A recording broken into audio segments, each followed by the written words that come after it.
So the first one is how to prevent distractions when doing focus work. And the second one is I'm always distracted and find it hard to focus. What should I do about it? Yeah. Well, this is a very common problems, right? Like who Yeah. doesn't have this essentially? We all have this to some degree because the world we live in is extremely distracting because many of the biggest, most powerful businesses in the world that's their job, is to distract you. Yeah. Right? That's the attention economy basically, right? The huge companies in the world, their job is to be better at distracting you. So this is not surprising that people struggle with this, right? This really comes down to the same thing. So it's information diet, right? And actually where I want to go first here is what's important is to be deliberate about we call this environment optimization, right? So we talked about notifications before. Having notifications pinging at you, even if it's, in silent mode, it's just like vibrating in your pocket. That is something that makes it so much harder to be undistracted, even if you try to ignore it, right? Right.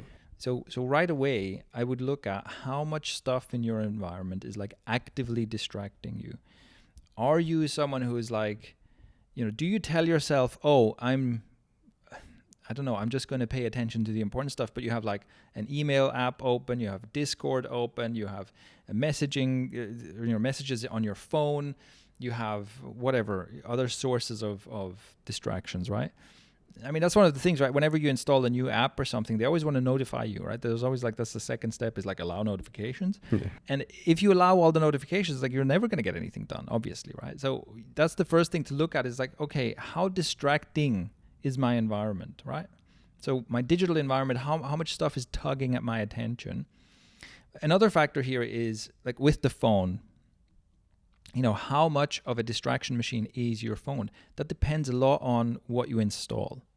Because even if you turn off notifications, like if I know that I can pull my phone out of my pocket and in 2 taps I'm playing some game, or there's Instagram there and there's TikTok there, and there's like, I know even if I'm not getting notified, it's like I'm 2 seconds away from the next little hit, right? Right. And this is one of the huge values of uninstalling or not installing to begin with these apps, where it's like, this is the case for me, right? If I can pull my phone out, like if I want to use whatever Instagram, like I have to go to the App Store, I have to download Instagram, I have to log in, I have to do that. It's so many steps, it's not worth it. So even if I was addicted to it, it's like, this is, am I gonna do it, right? Yeah. And it also, because there's more friction, there's more steps involved, it gives you like that moment to reflect. So even if I was addicted to Instagram, right, at some point in that process, I'm probably going to be like, what the fuck am I doing? I shouldn't be doing this, right?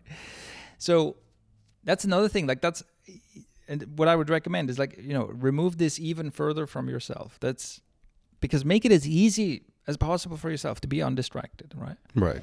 So this is why if you have your phone, turn off notifications, obviously, put the phone out of reach. Same thing, right? Can you make it so you have to take several steps to get the phone and pick it up? That's going to make it easier to be undistracted than if it's just lying there or in your pocket, right? And the same with like your computer, right? Like I don't have any games or anything like that on my work computer. I don't want to be in a situation where I can just go, oh, you know what, it'd be nice, a bit of Tetris or something, and I just open the game and then I'm playing. No, right. I want to be several steps away from that, right? So that's the first thing I would look for, is like look at your environment and think about how can you remove sources of distraction from your environment, and look at it as, and obviously look, the more addicted you are currently to this stuff, the harder that's going to be. Okay? Right. Like for some people, it's an absolute scandal of me to suggest you uninstall these apps from your phone, because you're like, well, that's what I use my phone for, like for 5 hours a day, or what are you telling me to do here? That's crazy, right? And of course, it feels uncomfortable in the beginning, but I'm telling you, if you want the thing you're asking about, you want to be more focused, you want to be less distracted, you're going to have to change something. And the deeper in you are, the more uncomfortable that change is going to be initially. So basically, suck it up, do the uncomfortable thing, and start there. Start with your environment. Put yourself in a more boring environment, right? I've said this in the context of like teaching people how to focus, right? it's supposed to be boring. Okay, focus is not exciting. It's supposed to be boring. Like when you're sitting at like your workstation, it's supposed to be a pretty boring environment. Yeah. So that you can get into the one thing you're supposed to focus on. You know, you just reminded me of something you said, I think last year, like, in order to change your life, you have to change your life. You have to change your life. And it's uncomfortable, yes. Yeah. Like, it feels good to think about it. It's like, yeah, I'm going to change. And then Yeah. proceed to not do anything. Yeah. And on the app thing that I remember last year, I had a huge issue with the Uber Eats app, right? And I took your advice. I deleted it. So every time I needed to order something, I had to download it. I'm like, oh, you know what? Fuck it. Like, cancel. Exactly. It doesn't take that much, right? It doesn't take that much friction to make change easier. Yeah.